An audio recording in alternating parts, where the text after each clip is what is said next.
Bonjour à tous, merci de nous rejoindre. C'est Green White Checkered, votre émission talk vidéo. Laurent-Frédéric Bollet, Maxime Potard qui est avec nous. Salut Maxime. Salut LFB, bonjour à tous. Aujourd'hui, un épisode un petit peu particulier puisque on va évoquer ensemble un pilote qu'on aime beaucoup, qu'on charrie souvent mais qui nous a fait très peur ce week-end. Voilà, alors au niveau des thématiques aujourd'hui, c'est évident. On va revenir évidemment sur ce crash de Romain Grosjean qui nous a tous laissés en mode un peu choc quand même. Mais je vous le dis tout de suite, au moment où on se parle là, la news vient de tomber. Lewis Hamilton positif au Covid et donc sera absent du Grand Prix de Sakir. Donc évidemment, Maxime, prépare-toi parce que là, on va essayer d'imaginer ce qui va pouvoir en découler. Donc ça va être en deuxième partie. Et puis le reste de l'actu, il y a aussi une nouvelle importante. Audi qui revient au Mans en endurance. On s'y attendait pas forcément. Donc mine de rien, notre numéro aujourd'hui, il est assez chaud. Et donc, je te propose sans tarder de démarrer par quand même ce qui a été évidemment ce dont tout le monde a parlé, l'accident de Romain Grosjean. C'est notre première partie. Allez, le drapeau vert est abaissé. Maxime, avant donc de parler de Lewis Hamilton, la nouvelle qui vient de tomber, je vous le rappelle, on va quand même revenir sur l'image choc, évidemment, de ce week-end, l'accident de Romain Grosjean au départ du Grand Prix de Bahreïn. Alors Maxime, moi dans l'afterlap, je me suis déjà exprimé avec Tristan Gomandi qui nous a livré un petit peu son ressenti, mais on est tous dans un premier temps, je crois, en mode justement ressenti, en mode comment on a vécu ce moment. Est-ce que tu es comme moi? Je te le dis franchement, quand j'ai vu à l'arrière-plan l'explosion d'une voiture, à ce moment-là, on ne sait pas que c'est Romain Grosjean, une voiture qui explose. Moi, j'ai tout de suite imaginé, effectivement, le pire, parce que je vois une explosion, c'est comme dans un film, on voit une voiture et on sait qu'il y a un pilote à l'intérieur. Et tout de suite, je ne te cache pas que j'ai été très, très inquiet. Est-ce que ça a été la même chose pour toi? Oui, très inquiet puisqu'on n'est plus habitué à ce genre d'image. Moi, je fais partie d'une génération qui n'a pas grandi avec le feu. Mes plus anciens souvenirs datent de Berger en 89, même si j'étais pas né, mais les premières images qu'on nous montrait aussi de Verstappen en 94 au Grand Prix d'Allemagne et Irvine au Grand Prix de Belgique 95. Ça, c'est mes souvenirs avec le feu. Il n'y en a pas énormément. Je pense que pour quelqu'un de ta génération, l'image a été tout de suite beaucoup plus évidente, beaucoup plus parlante. Ça a été le cas aussi des commentateurs. Je pense que le choc physique et le choc psychologique a été tellement intense en se disant ah ouais, en fait, pourquoi il y a ce rail là? Qui est dedans? Qu'est-ce qui s'est passé? Enfin, il y a tellement de questions qui se sont posées d'un coup, mais surtout, pourquoi ça a pris feu et où est le pilote? Et ça, c'est deux réponses qu'on n'a pas eu tout de suite. Il a fallu attendre d'interminables minutes. C'est seulement une fois les voitures dans les stands, une fois Romain dans la medical car qu'on a pu voir qu'il en était sorti miraculeusement. Et cette période-là, elle est terrible pour tous les fans de sport auto parce que oui, on revendique aujourd'hui souvent sur les réseaux sociaux que c'est pas du sport, ils sont assis. C'est vrai que là, on a eu un rappel à l'ordre qui a été extrêmement douloureux, qui a ramené beaucoup de mauvais souvenirs aussi, notamment aux Français qui, je trouve, ces 10 dernières années ont vraiment pas été épargnés. Je pense à Antoine, Oui. je pense à Jules. Ça a été difficile.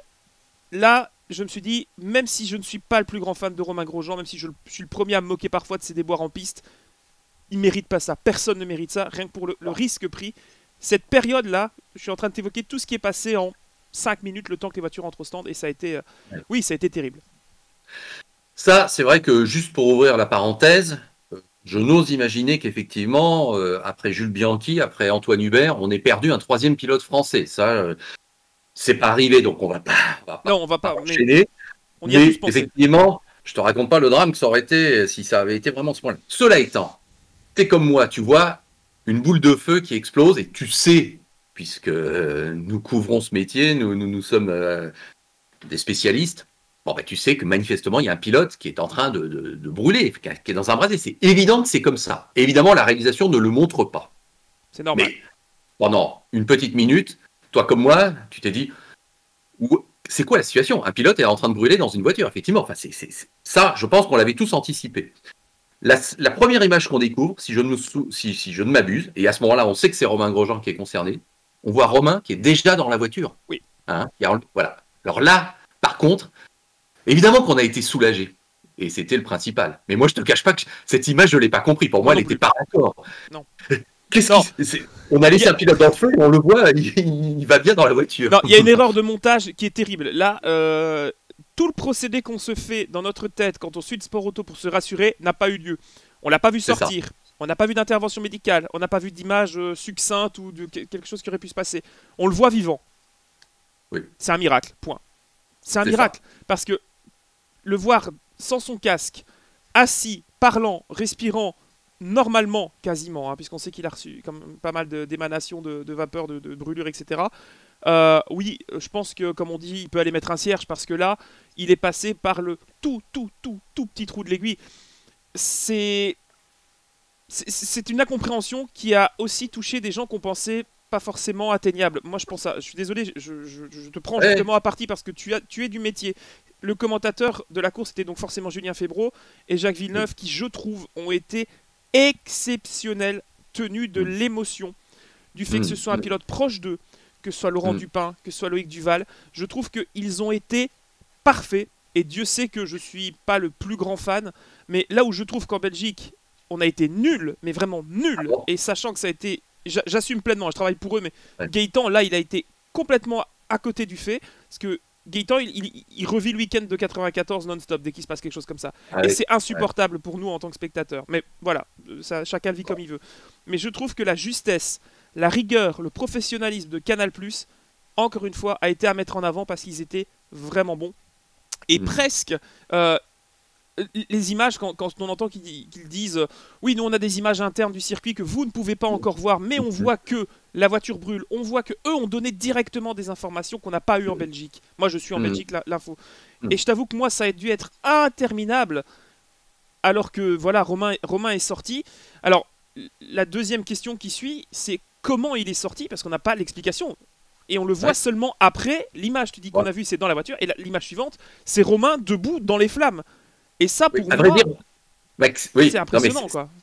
Voilà, c'était par l'accord. En fait, on découvre, je dirais, 2, voire 3 images qu'on n'avait pas soupçonnées. On n'avait pas soupçonné que la voiture était coupée en 2. Exact. Et bien sûr, ça, on ne le savait pas. Hein. On découvre une voiture coupée en 2. Et dans ces cas-là, mais moi, c'est la même chose depuis les accidents en IndyCar, Kenny Brack au Texas ou autre. Quand une voiture est détruite, on imagine bêtement que le pilote est au milieu. Alors, je ne vais pas dire qu'on imagine que le pilote est pulvérisé, mais enfin, on n'est pas loin. On se dit, mais c'est pas possible de survivre si une voiture est coupée en 2, puisque le pilote, évidemment, est au milieu. Bon. Ensuite, on voit une voiture qui s'est enfoncée dans un rail. Et ça... C'est pas prévu. Voilà. C'est évidemment qu'on se dit, un mec qui rentre dans un rail, il est tué sur le coup, littéralement. Bon. Et 3, effectivement, on découvre enfin ces images d'incendie, qu'on avait bien anticipé, ça par contre. Et effectivement, là nous revient toutes les horreurs du passé où effectivement ces pilotes qui mouraient dans les brasiers sans pouvoir sortir, inconscients. Et là, on imagine que Romain était inconscient. Bon, donc voilà, il y a 3 éléments qui fait qu'on se dit mais c'était quoi ce cauchemar? Mais on sait pourtant que Romain s'en est sorti. Et là, j'avoue qu'effectivement, cette image de Romain jaillissant tel un diable de sa boîte, alors ça. Quelle image de dingue! Mais est-ce que c'est de l'instinct de survie? Est-ce que c'est effectivement ce qui devait arriver, ce qui est arrivé? Enfin, c'est vrai que là, cette image, elle est incroyable. Elle est incroyable et elle est... Alors, pour moi, elle est expliquée par une certaine chose. Pour avoir un peu lu certains trucs, je me souviens que Jacques X, par exemple, est un pilote qui a longtemps été suivi par le feu dans sa carrière, mais qui s'en est toujours sorti. En 1970, à Jarama, il est percuté par une BRM, celle de Jackie Oliver, je pense, et il est bloqué dans sa Ferrari qui s'embrase. Il expliquait qu'il essayait de dégrafer son harnais, mais que la coque de la Ferrari l'empêchait de lever son bras pour y arriver. Et un jour, il a dit « Je ne sais pas ce qui s'est passé, mais j'avais abandonné et j'attendais de mourir. » Et je ne sais pas pourquoi, il dit « J'ai réessayé une fois, et cette fois-là, ça a fonctionné, je suis sorti. » Quand Romain Grosjean a eu ses accidents en 2011, 2012 et 2013, il a été suivi psychologiquement. C'est lui-même qui le raconte. Hein. Et l'idée était qu'il devait apprendre à mesurer les risques pris en piste par rapport à la valeur de la vie, etc. Et ce que je vais dire est peut-être terrible, mais vrai, ce qui a sorti Romain de sa voiture, c'est ses enfants. Ce sont ses enfants. Parce qu'il savait très bien qu'ils étaient devant la télévision. Et je pense que même si ça a tapé très vite, tu passes ta vie je pense que tu dois passer ta vie en un millième de seconde dans ta tête. Ouais. Et trouver la sortie alors que le casque est fondu, tirer le volant. Il a quand même dit à la radio « Je suis OK » avant de sortir. Et il a encaissé 53 G, ce qui est un record. Je crois que le record était de Wendlinger à Imola. Pardon, excusez-moi, à Monaco pendant son accident, un record qui avait quasiment été égalé par Perez et par McNish. Souviens-toi, Alan McNish qui était sorti en essai avec la Toyota dans le 130 R à Suzuka et qui était, comme Romain, passé sous le rail, lui avec l'arrière de la voiture. mais ça avait été un miracle aussi que Alan soit vivant. Il y a d'autres exemples, Kubica, etc., etc. Mais là, il y a la vitesse du choc, le fait que le halo, parce que c'est de ça qu'on doit parler maintenant, aurait pu bloquer Romain, parce qu'il est sorti entre le halo et le rail. Mais le rail est juste au-dessus de sa tête. Donc si le garçon fait 10 kilos de plus, on n'en parle plus, hein, sincèrement. Donc il est aveugle, il est dans le brasier, il sait pas où il est, parce que pour le même prix, il est sur le flanc, on sait pas dans la coque, il sait absolument pas où il est dans la boule de feu. Mais il a mis 28 secondes à sortir. Il est sorti avec une chaussure en moins, avec les mains brûlées, mais il est sorti. Comme j'ai déjà dit dans un épisode précédent, il y a beaucoup de pilotes dont on attend encore qu'ils sortent. Roger Williamson, Peterson, voilà, c'est une autre génération évidemment. Mais bordel, qui aurait dit il y a 10 ans que Romain sortait vivant d'un accident pareil, même 7-8 ans Pas grand monde, je pense. Non, mais j'imagine qu'évidemment... on va attendre, et au moment où on se parle, elle n'a pas encore eu lieu, cette première interview, on va dire ça comme ça, de Romain. Officielle en tout cas, on l'a vu sur son lit d'hôpital avec Romain aux mains d'argent. Bon, au niveau conscience, tout va bien, il sera remplacé pour le Grand Prix de Sakir, c'est évident. Normal tout de même, évidemment. Mais bon, ça va au niveau conscience, ça n'a pas de problème. Donc évidemment, à un moment donné, dans la semaine, c'est évident qu'il va communiquer, qu'on va avoir le droit, en quelque sorte, de lui poser la question, de quoi tu te souviens? Comment tu as vécu? Qu'est-ce qui t'est passé par la tête? C'est les questions que le monde entier a envie de lui poser. Mais ça reste, de toute façon, tel que nous la constatons aujourd'hui, une séquence de dingue, puisque, effectivement, il y a l'air d'y avoir quand même une sacrée conjonction de faits qui, maintenant, apparaissent comme heureux. Oui. À la base, c'est un drame, c'est un cauchemar, mais en même temps, on s'aperçoit que tout s'est bien terminé. Or, tout ne devait pas bien se terminer dans l'absolu. Tu rentres pas dans un rail sans être touché à la tête, sans être assommé, sans perdre conscience, et sans avoir comme ça les moyens évidents de sortir d'un brasier. Enfin, je veux dire, qui peut, lorsqu'on te donne toute cette liste, te dire, bah oui, c'est bon, je vais m'en sortir. Bah non, dans l'absolu, c'est pas possible. Donc c'est arrivé. Et c'est vrai que le halo, moi je comprends pas que le halo soit pas courbé. Enfin, je sais pas, c'est incroyable qu'il soit intact. Et c'est sûr que là, ça l'a protégé. Ça, c'est sûr que maintenant on peut plus rien dire. Le débat, il est clos ad vitam aeternam. Et rappelle-toi que l'un des plus gros détracteurs de ce halo était Romain Grosjean, qui disait au début, ça va défigurer le sport, ça va gâcher l'image de Trompe-la-Mort. Je pense qu'aujourd'hui, il n'y a pas quelqu'un sur Terre plus heureux que lui que ça a été instauré. Maintenant, moi aussi, j'étais pas pour, parce que le changement fait toujours peur, hein, c'est humain, je pense, et on a aussi cette envie que les pilotes prennent des risques, ne prennent pas des risques inconscients. La première véritable alerte du halo, ça a été au Grand Prix de Belgique 2018, où Fernando Alonso escalade Charles Leclerc sur la Sauber. Oui, et il lui retombe dessus et on voit la marque du fond plat de la McLaren sur la Sauber Alfa Romeo. Deuxième moment qui a posé le doute du halo, qui a remis un petit peu le débat, l'accident de Hülkenberg et de Romain Grosjean au Grand Prix d'Abu Dhabi, où la Renault se retrouve sur le toit. La voiture commence à prendre légèrement feu et Hülkenberg dit à la radio, bon, je suis un peu comme une vache ici à l'envers, venez me sortir de là parce que je suis coincé. Mais ce débat-là peut aussi vite s'envoler avec l'exemple qu'on a eu un peu plus tard dans le Grand Prix, celui de Stroll. On en reparlera dans la deuxième partie avec évidemment le résumé de ce Grand Prix qui a malgré tout eu lieu. Autre point, je ne sais pas si tu comptais en parler, mais je voudrais brièvement l'évoquer avec toi. L'urgence de la situation. On a refait un rail avec des blocs de béton. Mais tu sais... j'étais pas trop pour l'idée personnellement, mais bon. Ah non, mais moi, quelle est honnêtement l'idée qui m'est venue tout de suite? Que le Grand Prix, fallait l'annuler et on se retrouve le lundi. Franchement, je te jure. La FIA prenne le temps. Oui. Mais parce que, pourquoi j'ai pensé ça? D'une part, j'ai pensé ça parce que vu la gravité de ce qui venait de se passer, j'imaginais que ça ne pouvait pas se résoudre en 5 minutes. J'imaginais que façon un peu NASCAR, quand il pleut et qu'on se retrouve le lendemain, c'est annoncé vite la 4 force majeure. Je suis désolé, la course, elle n'a plus lieu d'être, on s'en fiche. Je vois pas. On sait qu'ils sont là pendant toute la semaine. Tout à fait. Je ne voyais pas comment on pouvait pas revenir le lendemain avec effectivement. Et puis parce que j'avais anticipé le fait qu'effectivement, on ne réparait pas un rail comme ça. Et quand je vois effectivement qu'on met des blocs de béton, je suis pas convaincu. Ça veut dire quoi, Maxime, ça? Ça veut dire qu'effectivement, personne ne peut prévoir tout. Ça, je veux bien le croire, évidemment. Bon, tu sais que les accidents qui arrivent, les plus dingues, on se dit, mais comment pouvait-on l'anticiper? Je me souviens, moi, ça n'a jamais été montré, parce que je peux dire au niveau du Mans, ils l'ont pas trop communiqué. Tu sais qu'un jour, dans les années 90 ou tout début 2000, une Porsche GT a continué tout droit à Mulsanne et est passé par-dessus bord et s'est retrouvé en zone publique. Oui, on n'a jamais eu d'image de ça officielle, même de sécurité. Voilà. Qui peut imaginer qu'une voiture au Mans va quitter le circuit pour aller en zone publique? C'est pas possible. Bah, c'est arrivé. Tu te souviens de cet accident à Spa, justement, l'arrêt de bus ou la F3 qui avait décollé là sur une vingtaine de mètres? Tout à fait, oui. Ouais. Qui avait rebondi sur le gendarme couché, le Bouddha à l'intérieur de la chicane, il y a quelques années, il y a 2-3 ans. Ouais. Mais toi comme moi, Maxime, est-ce que tu avais un jour imaginé qu'une voiture pouvait faire un bond comme ça d'une vingtaine de mètres en l'air pour aller se cracher? Et puis, bah écoute, je me souviens d'accident Nürburgring, pareil, le dernier virage où une voiture, je crois aussi, était sortie.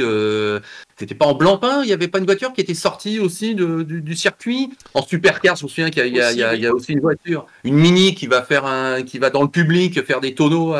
Oui. Tout ça pour dire quoi, qu'effectivement, tous les organisateurs, les constructeurs de circuits, les promoteurs ne peuvent pas à un moment donné tout imaginer. Ça, c'est sûr, puisque les accidents sont souvent inimaginables.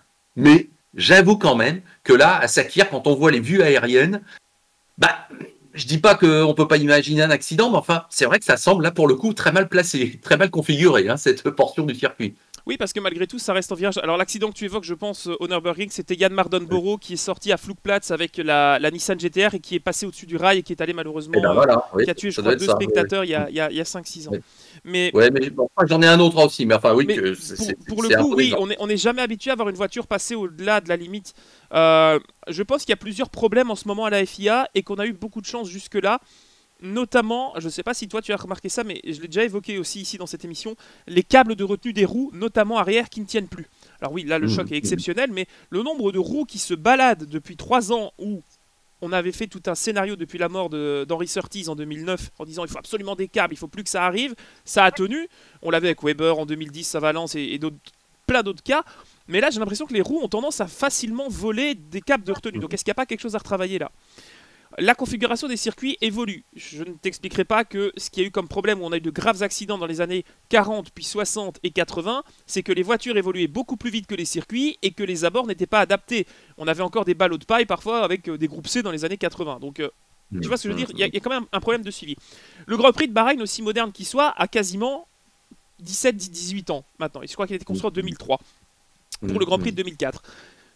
Il y a peut-être quelque chose à refaire, effectivement. Il y a peut-être des safer walls à introduire. Il y a peut-être des tech pro à mettre. Certains disaient, oui, mais il fallait des tech pro. Non, s'il y avait des tech pro, Romain, il était coincé en dessous.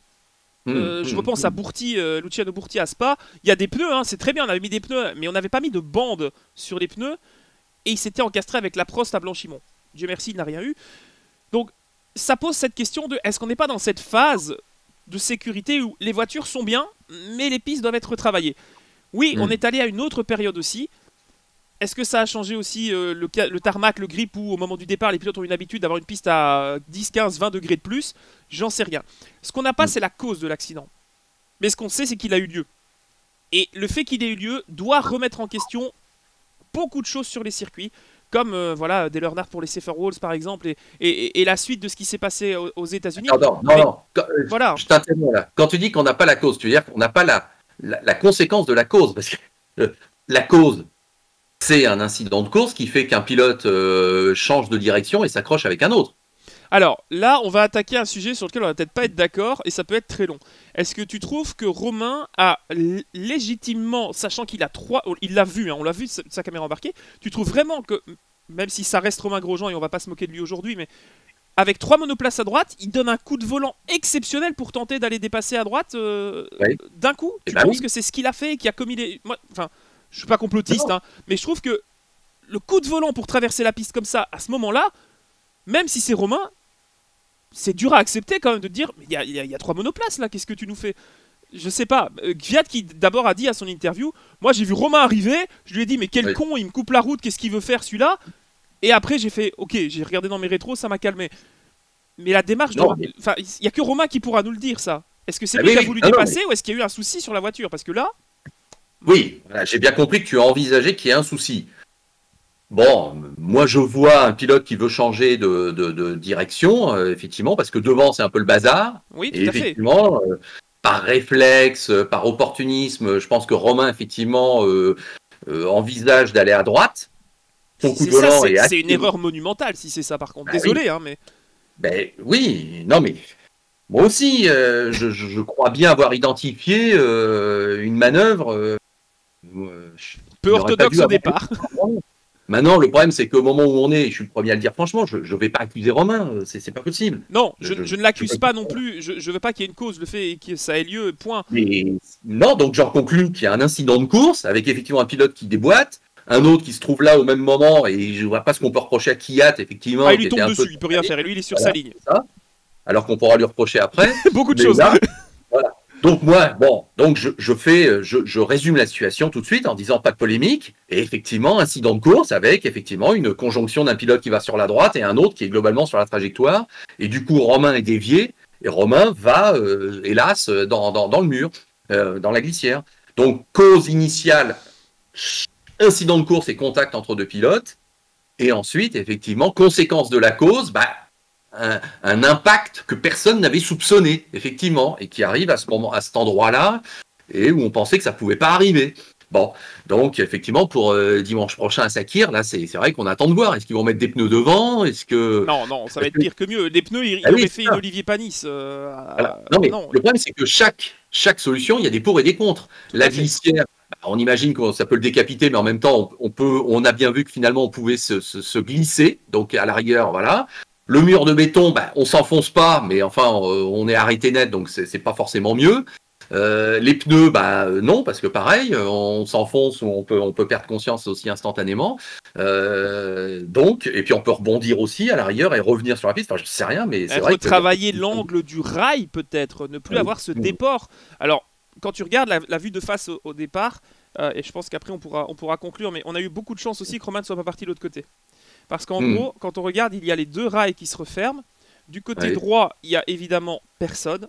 Du côté gauche, il y a 5 commissaires, et notamment l'un des pompiers qui a traversé, avant même que la hache soit arrêtée, qui a traversé la piste avec son extincteur pour venir sauver Romain. Et je pense que la petite fenêtre de vision d'air qu'a apporté ce pompier, coordonnée à l'exploit qui a été réalisé par les médecins de la Medical Car, à qui je pense on ne rend pas assez hommage à l'image des commissaires, a été décisif dans cette histoire malgré tout. Donc merci au halo, et merci aux commissaires, et merci à la chance dans l'affaire quand même que c'est à droite que Romain soit allé taper et pas à gauche. Dernière chose qui aurait pu se passer, je ne sais pas si ça t'a traversé aussi l'esprit, Romain donc touche par son pneu arrière droit la roue avant gauche de Kiat, et donc va dans le mur. Mais quand tu regardes les images, on n'est pas passé loin du décollage.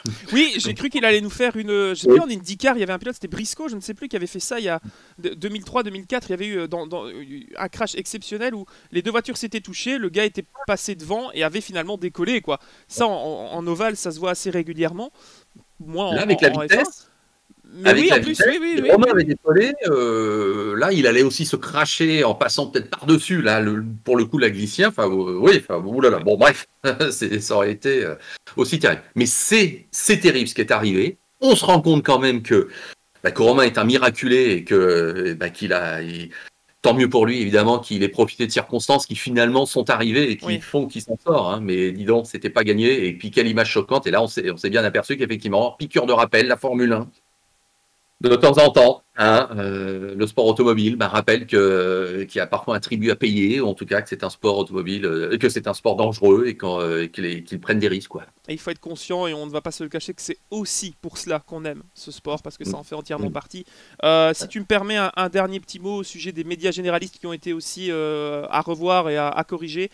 TF1, LCI, France Télévisions, qui a fait un très beau reportage sur Sébastien Grosjean. Alors non, ce n'est pas un tennisman qui a failli mourir ce dimanche, mais bel et bien un pilote de Formule 1. Donc le respect pour la discipline est assez mort depuis qu'on ne paye plus les droits pour l'avoir. Salut au groupe TF1. C'est très difficile d'accepter que... ça a fait le tour sur Twitter parce que c'est scandaleux de te dire qu'on ne s'intéresse même pas un minimum au sport pour vérifier ces infos. Je sais que moi ici parfois je dis des bêtises, mais bon, je suis pas aux 20h de TF1 ou de France Télévisions. Ils ont des rédacteurs et des journalistes qui sont eux de métier et qui peuvent corriger ce genre d'erreur que ici moi je peux me permettre de faire. Donc voilà, ça a été, je trouve, le manque de respect le plus total que j'ai vu envers Romain.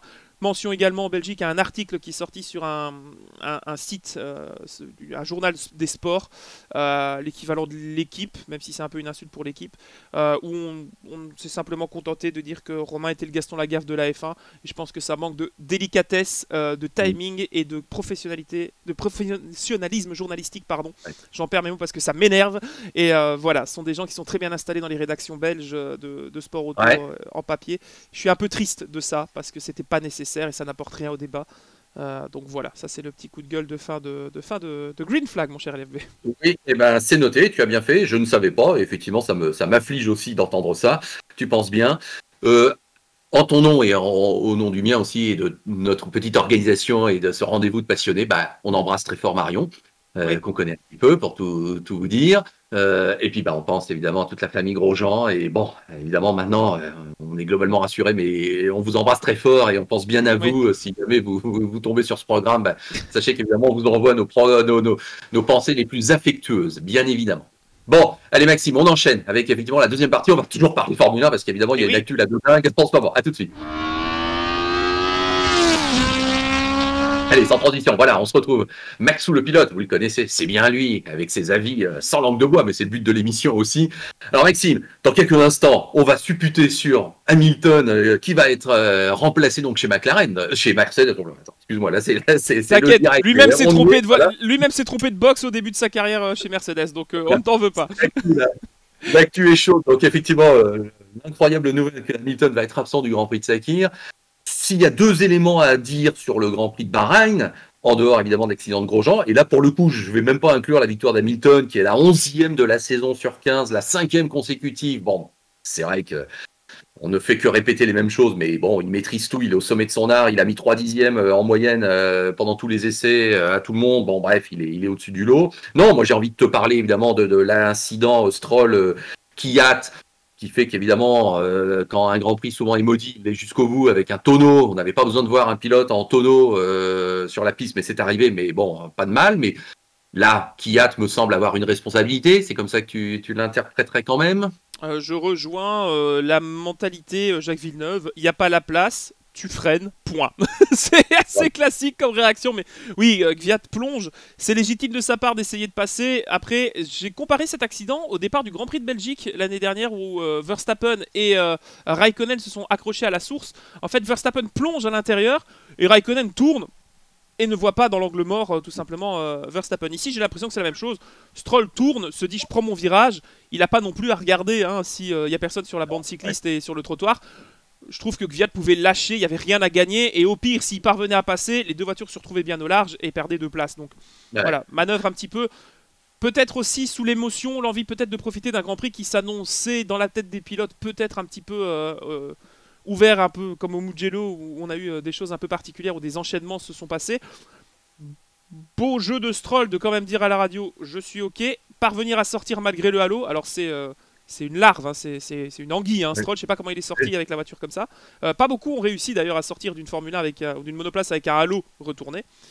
Donc oui, responsabilité 100% à Kvyat, qui n'a pas de responsabilité ce week-end, puisque concernant l'accident de Romain, il pouvait rien faire. Il est sur sa ligne, même si ça fait un peu beaucoup quand même. Je pense qu'il y a quelques points de licence qui vont tomber pour le Russe. Ouais.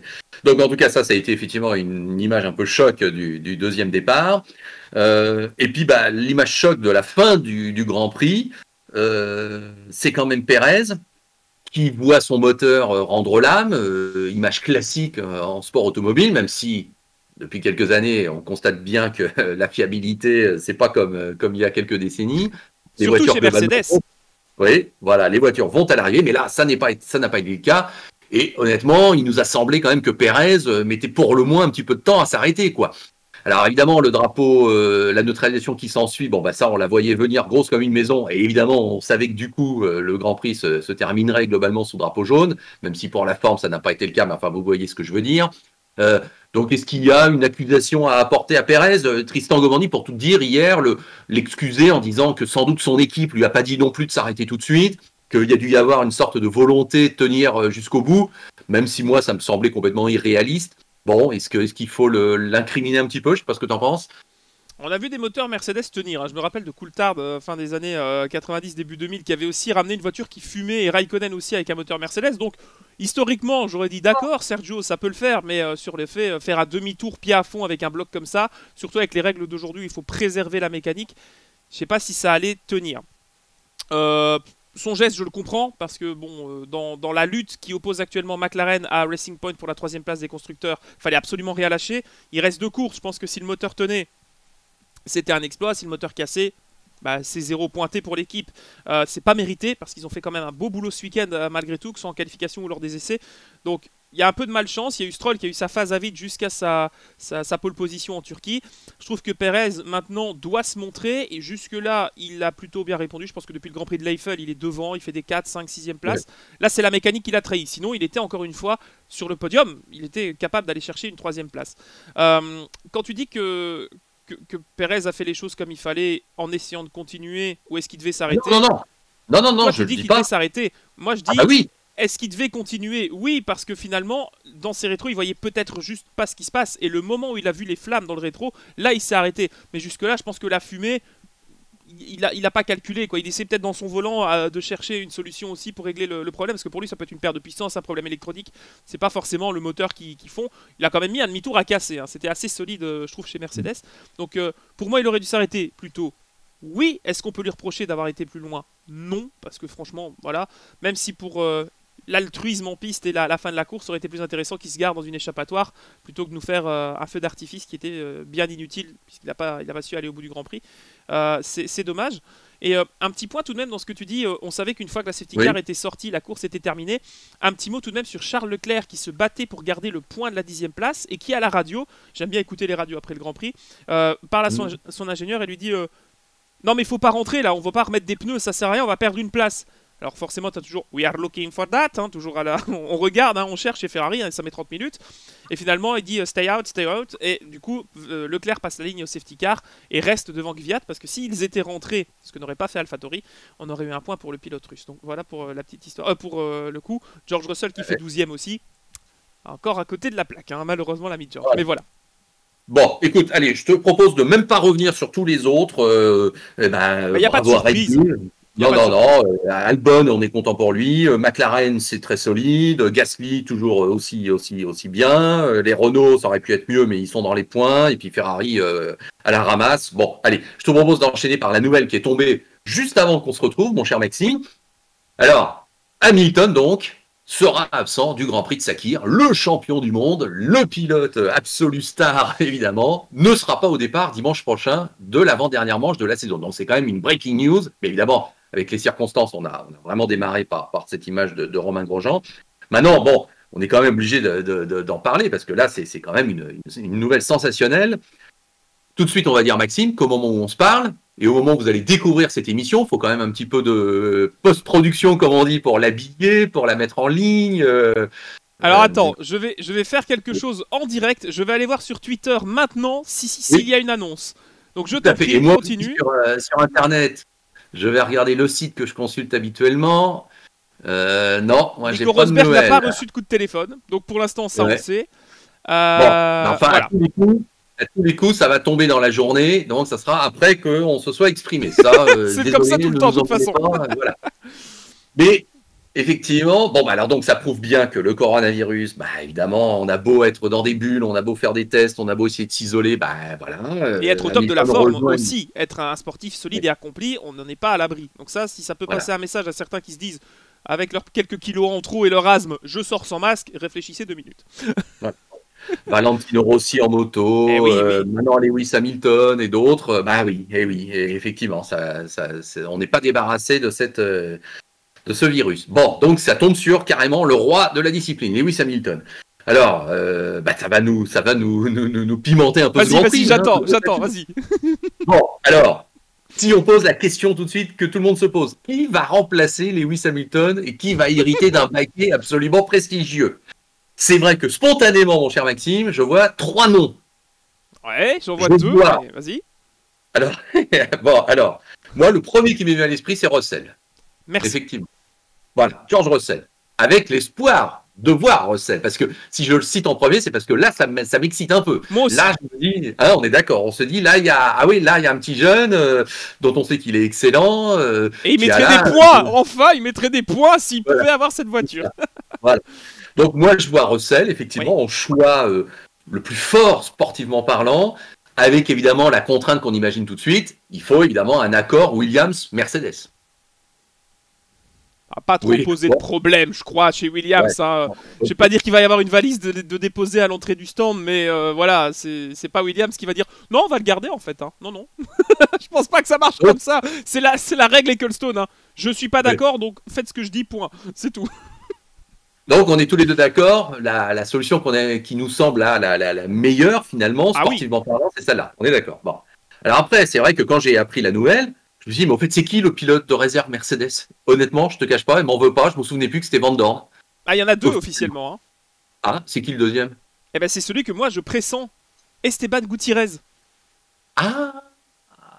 Et moi, je voyais pas forcément Stoffel, parce que Stoffel est bien implanté en Formula I, et il est en test aujourd'hui, mais bon, il est pas loin de Bahreïn, hein, pour tout vous dire, puisqu'il y est. Mais c'est vrai que, oui, Gutiérrez et Stoffel sont à égalité, et si le problème il y a, c'est censé être Gutiérrez qui récupère la Mercedes. Ça me ferait un peu mal au cœur, je t'avoue. Alors, si Gutiérrez, effectivement, est nommé, et on vous rappelle, hein, désolé, on est bien obligé là d'imaginer, et puis on suppute totalement, là, oui, on n'a pas de choix. Voilà, oui. Bon, bah, si Gutiérrez est nommé, tant mieux pour lui, c'est sûr. Ça, on va pas bien sûr. Mais en même temps, bon, bah, là, tu as compris.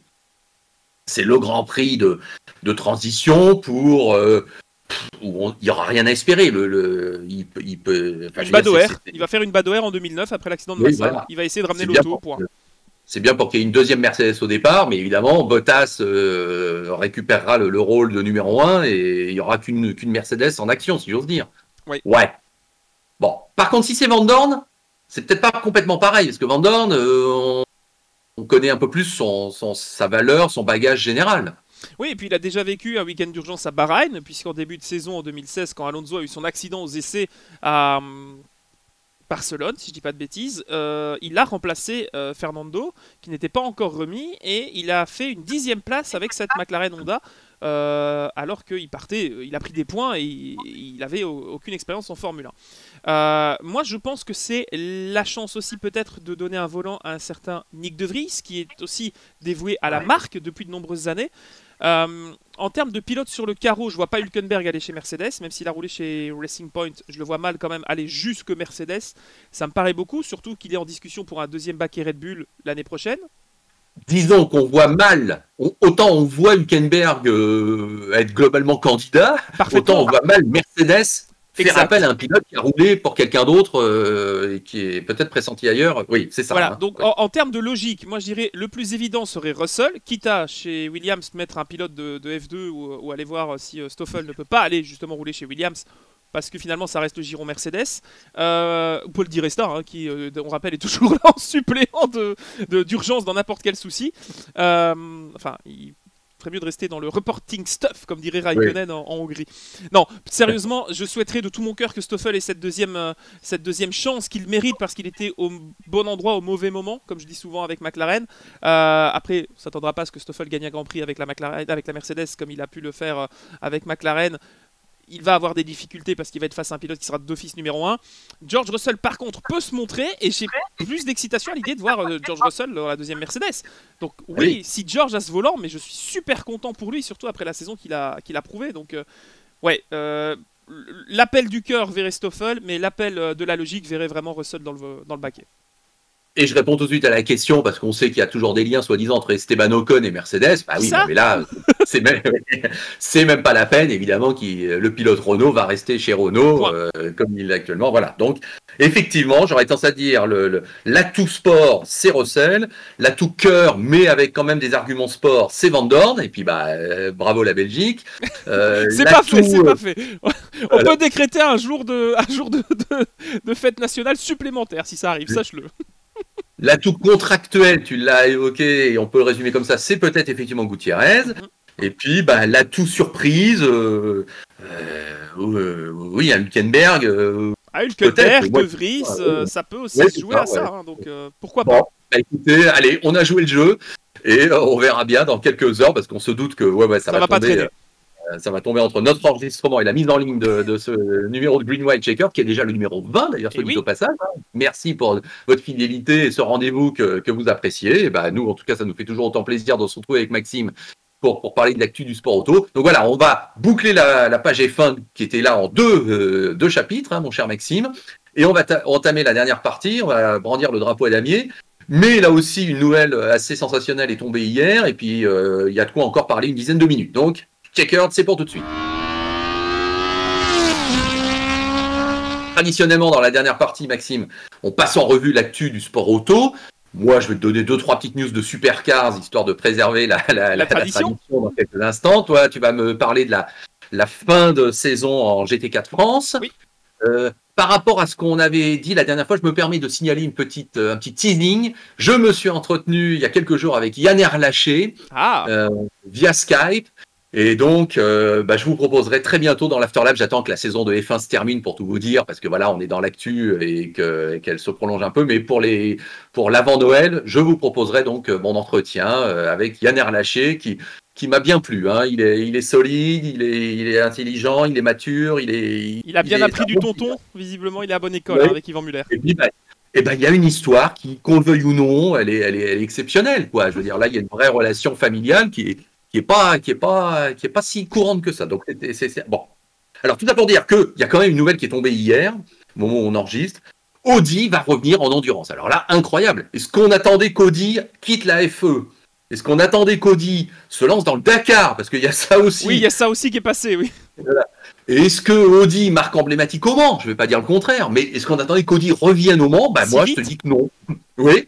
Non. Donc incroyable quand même ce qui est tombé là, un recentrage et un changement de direction total dans les activités du groupe sportif du groupe Audi, quoi. Alors c'est surprenant parce qu'on se dit toujours oui, Audi en F1 ça arrive dans les 3 mois, c'est un peu la rumeur qui existe depuis 20 ans et même plus. Non, très heureux du retour d'Audi en endurance parce que j'ai envie de dire retour du roi, puisque le groupe VAG a été dominateur pendant ces décennies avec des voitures magnifiques, des équipages de légende et des résultats autoritaires et qui ont fait l'histoire du Mans, on peut le dire, ces 25 dernières années. Ils vont être donc en hypercar, je crois, avec Toyota ou en LMDH. En LMDH. Donc ils vont se battre face à Toyota avec une autre catégorie. Voilà. Donc ça va être assez exceptionnel, je trouve. Il va falloir de toute façon que tout ça se remette un peu à plat parce que au moment où on se parle, et Dieu sait qu'on est soi-disant spécialiste, mais qu'on peut aussi avouer que parfois on attend de voir un petit peu comment ça se dégoupille. On sait que Toyota c'est hypercar avec une catégorie hypercar. On sait que Alpine annonce son passage l'an prochain en prototype, mais c'est en P1. Et on sait maintenant qu'Audi, et avec d'autres, ça sera du LMDH. Donc, tu vois un peu la complexité du truc. On va se retrouver en 97, 98 avec des protos, des GT, des châssis tubulaires, des fausses F1. Enfin, ça va être un foutoir terrible. Après, c'est ce qu'on aime. Personnellement, moi, j'aime bien cette idée d'avoir plein de voitures avec plein de spécificités techniques et plein de looks différents. Ça peut être très, très, très sympa visuellement et au niveau technologique aussi.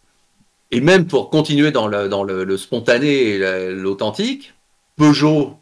Eh oui. Je sais même plus s'ils ont annoncé officiellement. Bon, c'est sûr que c'est ils ont annoncé officiellement qu'ils cédaient de la partie, mais où, avec quoi? On n'a pas de confirmation officielle. Un doute. Je crois qu'ils attendent un peu pour voir. Oui. Bon. Ils veulent voir où vont Audi pour aller de l'autre côté, pour être sûr de battre Toyota. Voilà. Alors, on sait en tout cas que Toyota c'est hypercar, ça c'est sûr. Oui. On sait que Audi c'est LMDH. Et LMDH, on sait qu'il va y avoir la possibilité effectivement de customiser. Bon, ça, la carrosserie, ça on le sait, c'est l'intérêt aussi de ces nouvelles. C'est un peu les Daytona prototypes qui seront revisités. L'idée du Daytona prototype. Autant on sait qu'une LMDH pourra aller aux États-Unis, autant en hypercar. C'est censé être possible, mais c'est à préciser tout ça. C'est vraiment encore du boulot en termes d'établissement de la réglementation pour la suite, clairement. Mais bon. En tout cas, Audi, deuxième marque la plus victorieuse au Mans, après Porsche. On le sait, la décennie à partir des années 2000, c'est Audi, 13 victoires en 15 ans, puisqu'il n'y a que Bentley et au milieu et Peugeot qui a réussi une fois à gagner. Donc c'est une marque emblématique du Mans. Qu'Audi revienne aussi vite. Après, effectivement, avoir quitté la discipline, ça, je m'y attendais pas, mais évidemment, je m'en réjouis. Ah oui, totalement. Ah oui. Forcément. Ça nous promet des batailles au sommet entre grandes usines. Effectivement, Toyota, Peugeot et Audi face à face, bah, voilà, c'est C'est le génial. duel qu'on n'a pas eu puisque la 908 Voilà. hybride n'a fait qu'un shakedown au Paul Ricard, n'a jamais roulé. Ouais. Alors que Peugeot Ouais. était prêt à se lancer. Donc Voilà. ça, on va avoir Donc, enfin, le combat des chefs qu'on attendait depuis des années, c'est certain. alors, il va falloir attendre 2022. Hein. Là, maintenant, on sait que c'est 2021, il va y avoir une nouvelle année de transition. Ça Mais va aller l'année de vite. transition, elle sera intéressante parce que, évidemment, Toyota va démarrer avec son hypercar et que on attend de voir. Donc, voilà. Mais c'est sûr que 2022, là, ça va être génial. Et puis, bah, toi, peut-être qui suis attentivement la formule électrique, bon, c'est quand même aussi une nouvelle importante hein, d'avoir une aussi grande marque, une équipe aussi prestigieuse qui va s'en aller. Oui, alors ça ramène un certain Alan McNish qui est toujours à la tête de cette équipe Audi Sport aussi, donc enfin Audi Apt, etc. Au niveau des pilotes, ça va aussi poser une question en termes de récupération des pilotes de la marque dans d'autres championnats. Je pense qu'on peut avoir enfin la promotion dans une grande discipline de grands pilotes de GT. Je pense à Vervi, je pense à Vanthoor, je pense à forcément aux pilotes belges, mais je pense aussi à des pilotes français qui peuvent faire de belles choses. Romain Dumas, Kevin Estre ou Fred Mako. Donc c'est vraiment l'opportunité là de refaire un gros line-up avec des grands pilotes français et allemands, peut-être un certain André Lotterer pourrait repartir aussi dans l'aventure. Donc on ne sait pas vraiment, là on suppute totalement, on est très très loin, mais ça donne tellement envie en fait. Et ça fait, je sais pas toi, mais ça fait quasiment 7-8 ans que j'ai pas eu autant envie d'aller voir une course de LMP1, enfin de WEC pour les P1 ou pour la première division. Quoi. Donc vraiment très très enthousiaste à cette idée-là. Donc merci Audi. Alors, est-ce qu'on va avoir une sortie de retraite d'un certain Dr Wolfgang Ulrich? Non, ça va. Ça va alors. Ouais. Par contre, je me mettais à la place d'Alan McNish, effectivement, puisque tu en parles. Je l'imagine saliver encore plus à l'idée de diriger la structure au Mans, ça c'est sûr. J'adore Alan, qui j'ose le dire, est un ami. Bon, j'ai son portable, pour tout dire, je ne le dérange pas, mais bon, je le connais bien. C'est évident qu'en Formule 1, je sais qu'il a une poigne et qu'il est bien à son rôle, mais je l'ai toujours un peu considéré comme étant pas complètement dans son élément naturel. Et là, le fait qu'il dirige, on imagine que c'est lui aussi qui sera en première ligne dans vraiment les premiers dirigeants, team manager, team principal, je sais pas, pour chapeauter cette équipe d'endurance. Là, on l'imagine parfaitement dans son rôle, ça c'est sûr. Donc, oui, il va découvrir le côté organisationnel encore plus profondément et je pense qu'il peut faire un très très bon Ulrich 2. Hein, désolé de dire ça comme ça, mais dans l'idée, c'est vraiment le profil qui va lui correspondre. Tu parles de Formula I, petite promotion pour les Belges aussi avec l'équipe Mahindra qui a reçu Alexander Sins qui est venu rouler donc chez eux maintenant, venant de chez BMW, et Jérôme D'Ambrosio qui est devenu team principal aussi. Donc belle promotion pour Jérôme après ces belles années de pilotage. Donc voilà, pour la suite en Formula I, la saison va recommencer. On en reparlera peut-être d'ici la fin de cette année civile. Ouais, j'ai regardé là en ligne, je m'étais inscrit pour suivre la présentation de l'équipe DST Cheetah hein, qui a fait une présentation en ligne cette semaine avec donc Jean-Éric Vergne et Antonio Félix d'Acosta. Oui, c'est sûr que c'est un super line-up, ça on peut pas dire le contraire. Une petite intervention vidéo d'Alejandro Agag. Bon, bref, effectivement, c'est une équipe de pointe, c'est sûr, et ils seront aux avant-postes. Bon, on va enchaîner avec deux disciplines. Donc pour finir, Maxime, je te laisse la parole. Donc effectivement, là dans les fins de saison, le championnat de France GT4, ça te concerne, mais c'est toi qui vas parler. Oui, alors le championnat de France GT4, je ne vais pas vous faire non plus toute l'histoire parce que de 1, on n'a pas le temps et de 2, elle est complètement disponible sur YouTube parce que ça fait partie des organisations donc, de SRO qui s'occupent du championnat du monde de GT. Je vous ramène toujours à cette chaîne, mais elle est formidable, GT World sur YouTube. Toutes les courses sont commentées en français par différents commentateurs, mais notamment le championnat de France par en partie Thomas Bastin et... Laurent Mercier, merci LFB. Donc une saison qui s'est déroulée sur 5 meetings pour un total de 12 épreuves. On a quasiment fait le calendrier initial, même s'il y a eu des changements de date, etc. Mais on a tenu quasiment le calendrier. Donc on a fait Nogarol, Paul Ricard, etc. Albi. Un championnat donc, qui est entièrement GT4 désormais, avec 3 catégories. La catégorie Pro-Am, pas de catégorie Pro. C'est normal, ça coûte moins cher. La catégorie amateur et la catégorie silver. Tout le monde avec la même voiture, évidemment. C'est le principe du GT3 avec des GT4. 2 courses donc se sont tenues ce week-end au Paul Ricard. C'était la dernière séance, le dernier meeting, le 5e. Il n'y a eu que 2 courses. Il y a eu des meetings à 3 courses. Victoire du père et du fils Panis, puisqu'on a Olivier et Aurélien qui se sont imposés avec la Toyota Supra GT4. Donc ça, c'est génial pour l'avenir du championnat que Toyota continue avec Gazoo Racing à s'impliquer en GT4. Peut-être pour une arrivée en GT3, ce serait bien aussi. Aston Martin termine sur la plus haute marche de la deuxième course avec Gomard et Parisi. Mike Parisi qui s'impose là aussi. Alors au niveau du classement général du championnat, on retrouve une domination des noms qu'on connaît bien. On a du AKSP, on a Saint-Eloc, etc. Mais c'est bien l'équipe AGS qui a finalement été titrée devant Saint-Eloc et Mirage Racing. L'équipe AGS qu'on connaît bien avec donc Fabien Michal, Grégory Guilvert qui chez Saint-Eloc ont pris le titre pilote avec 2 victoires. Leurs dauphins sont donc forcément Gomard et Mike Parisi, Nicolas Gomard et Parisi qui ont 4 victoires pourtant cette saison, mais qui ont été moins réguliers avec l'Aston Martin Vantage donc chez AGS. Et Valgren et Vincent Beltoise, 3e génération, à rouler avec l'Alpine à 110. Alors nous, on a le retrait de Stéphane Lemray qui roulait avant aux avant-postes et qui faisait de très belles choses avec l'Alpine. Ça a été une saison un peu plus difficile pour les Belges, même si en catégorie... c'est en catégorie amateur si je ne dis pas de bêtises. Benjamin Lessen a réussi à remporter la dernière course. Donc Benjamin Lessen, c'est un jeune pilote qui a longtemps roulé en touring car, notamment avec les Honda Civic du Boutsen Junior Racing. Donc il roulait en championnat d'Europe un petit peu, et c'est bien que ce pilote belge puisse faire ses armes en GT4.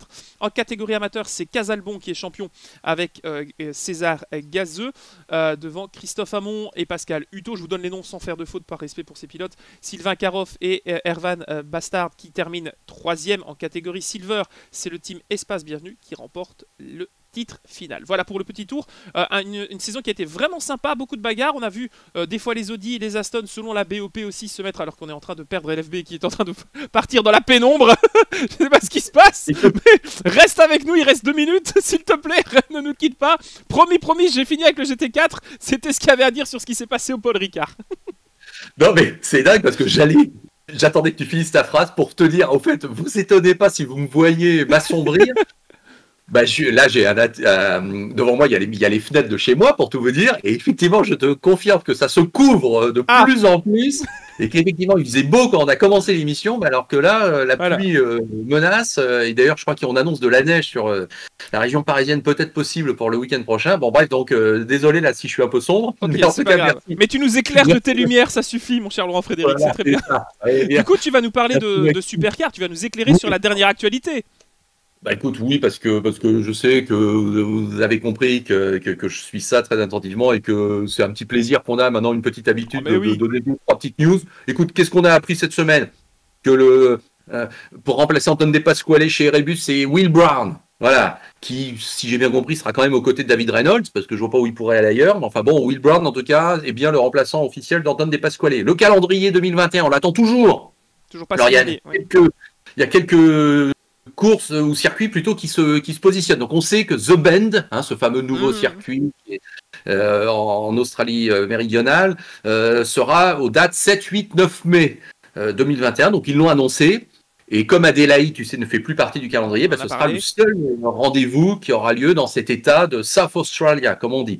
Mais en tout cas, bon là, voilà, c'est une confirmation. Mais les autres dates, on ne sait pas. On attend toujours les confirmations, donc il ne faut pas tarder parce que c'est censé repartir dans 2 mois. On sait juste qu'à Melbourne, théoriquement, en course support du Grand Prix F1, bien sûr, mais là aussi, on ne connaît pas encore le format. Ils sont comme tout le monde, ils attendent un petit peu pour finaliser. Tu sais, tu as appris, par exemple, que le TT de l'île de Man était déjà annulé. Tu as appris ça en moto. J'ai vu ça. C'est historique aussi, c'est incroyable. 6 mois avant, maintenant, on annule. Bon, j'avoue que moi aussi, ça me laisse un peu un goût amer, parce que c'est une course c'est une épreuve tellement géniale. Oui, et puis entre nous, parlons sérieusement, le Covid, au Tourist Trophy, on laisse les équipes entre eux. On fait un paddock un peu plus grand, on enlève le public, on laisse juste les gens devant chez eux pour les locaux.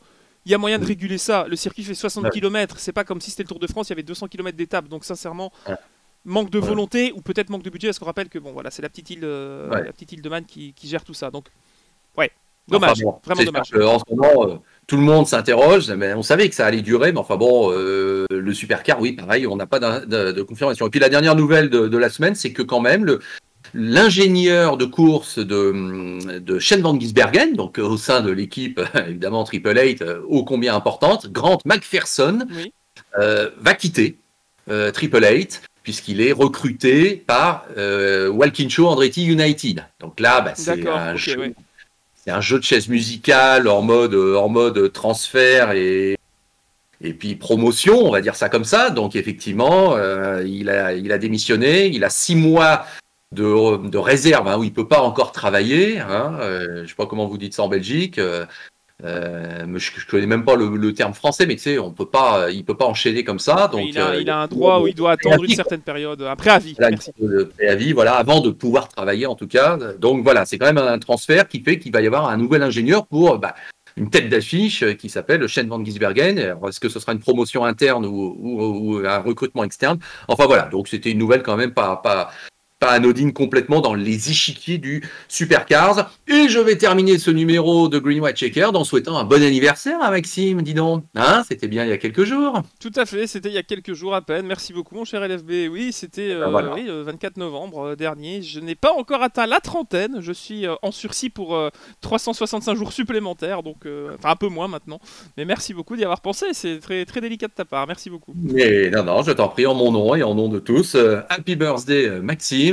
Bonne continuation à Maxou le pilote, bien sûr, la chaîne YouTube et ses milliers et milliers d'abonnés. Encore bravo. Et puis, à notre modeste niveau, on a notre petite communauté qui suit Green White Checkered ou qui suit l'Afterlap. On vous en remercie beaucoup. Et je crois que vous appréciez bien nos numéros où, vous voyez, on réagit sur l'actu. Et il y en a toujours de l'actu. C'est ça qui est génial, n'est-ce pas?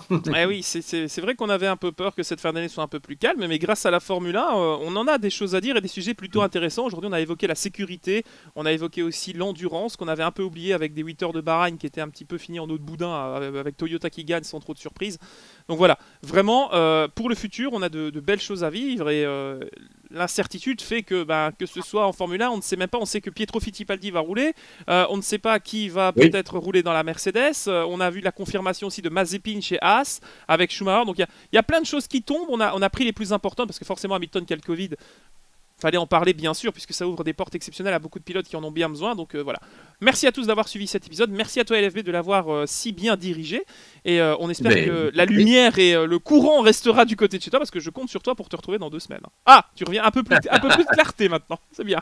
C'est ça, voilà, on parlera du dernier Grand Prix de la saison. Bon, allez Maxime, porte-toi bien et puis écoutez chers amis, à très bientôt. Hein. Salut à tous. Salut.